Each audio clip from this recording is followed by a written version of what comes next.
Welcome to another edition of FlexRental Solutions how-to videos. Today we're going to be continuing our pricing model functionality and extending our pricing tiers to do after-hours calculations.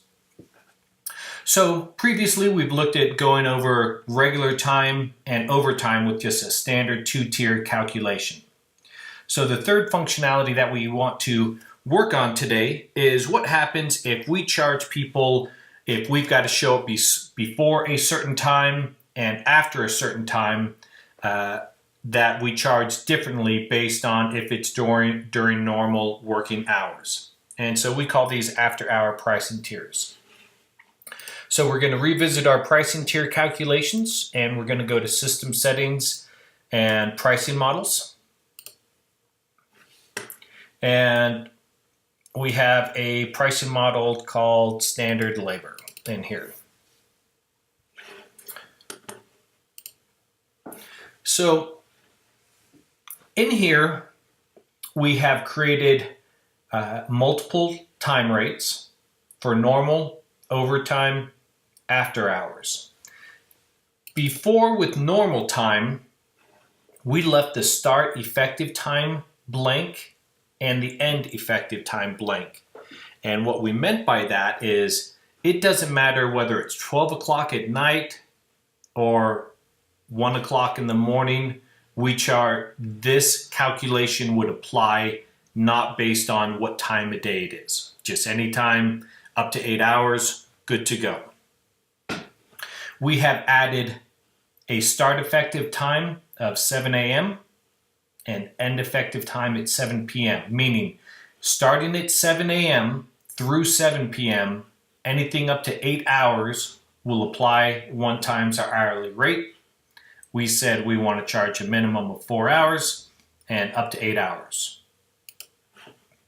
If we look at our overtime, we put that same functionality in here saying, hey, anytime overtime between 7 and 8 starts after 8 hours, goes through 12 hours, 1.5 times our hourly rate, and we'll subtract 8 hours, max up to 12. So if it was 10 hours during these time periods, it would subtract 8 and give us 2 hours.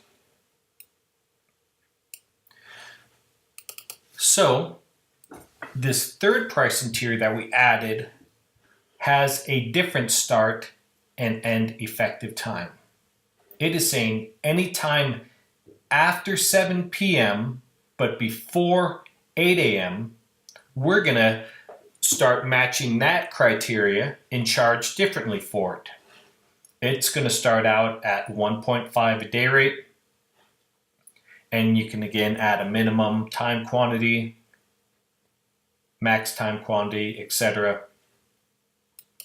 So the way that applies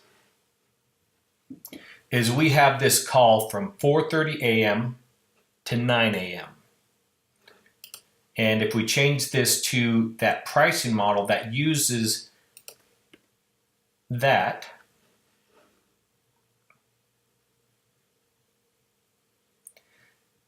that's a 5-hour call, and it breaks it up at 7 a.m.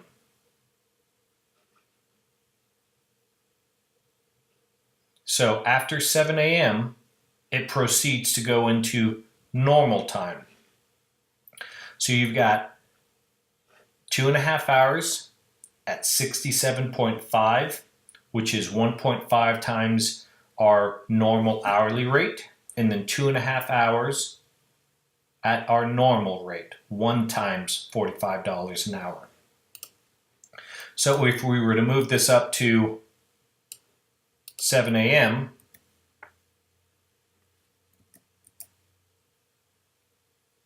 it will recalculate that and say, oh, this is a 2-hour call, not within that after hours criteria, but it doesn't meet our 4-hour minimum requirement, so we're going to charge 4 hours at normal rate. If we change this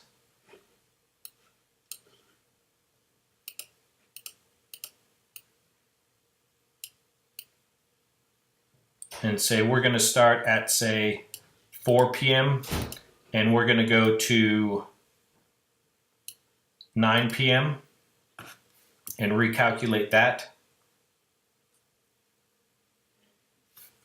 That gives us 3 hours at regular time and 2 hours of after hours. So all these functionalities take place by creating very specific rules. And again, it's all based on how do we match whether the call time has elements in there that reflect this specific criteria. And if it matches it, how much of it matches? And if so, how do we calculate it? So that is normal time, overtime, after hours. We also created another one that we could say, and we could take off these start and effective times and say, well, anything over 12 hours will automatically go into double time.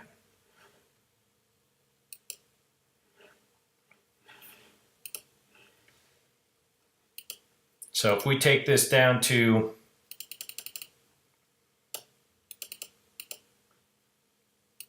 (7 a.m. to 9 p.m.),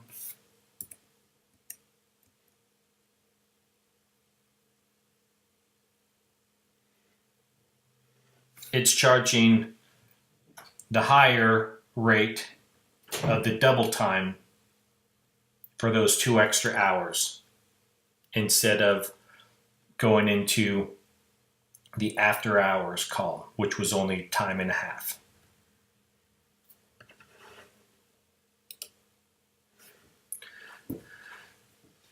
Now, the final thing that we wanted to touch on today was that for now, we've been marking these as normal days of the week, Monday through Friday. All these calculate appropriately. We created 2 more pricing tiers that apply towards weekends, Saturday and Sunday. And it has a different matching criteria. No start and end time for when these are applicable, because we're going to charge this at 1.5 times our hourly rate. So anything on the weekend, we're going to start off as 1.5. If we go over 8 hours on the weekend, then it goes directly into double time.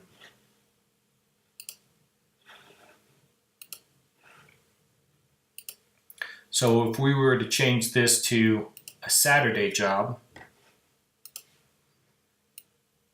and we'll just say from 9 a.m. to say 8 p.m.,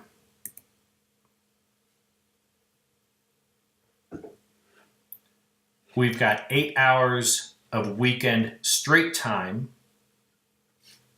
which is 1.5 times our normal rate, and then 3 hours of weekend overtime, which we calculate as double time. And so you could call these whatever you want. If we go back to here, again, these weekend straight, weekend overtime, these pricing tiers that they display reflect whatever those are.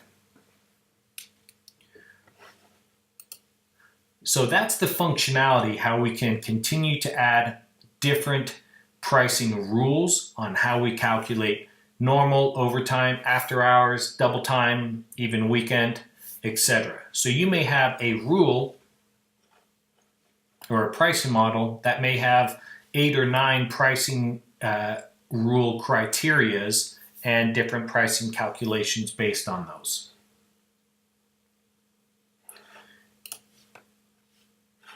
And again, you may have different rules that apply to different calls based on who is going to be filling these calls. As an example, if this was your own internal employee and you don't charge weekend rates for your own internal employees, you may want to change your rate to use something that doesn't charge weekend and overtime. If in that venue you're forced to use a local union person and they have different rules, and they have weekend and straight rules. You could have the exact same call time, change the rate or the pricing model for each one appropriately, and one would charge weekend rate and the other would not. So the whole functionality is to be able to create different rules and apply those rules to the specific services that you're charging for and have them calculate how they need to. If you have any questions, please feel free to contact support at flexrentalsolutions.com. Make sure to give as much information as you can regarding how you're trying to structure these, and they will be able to guide you through on configuring these different pricing tiers. If you have any other questions, again, please contact support at flexrentalsolutions.com.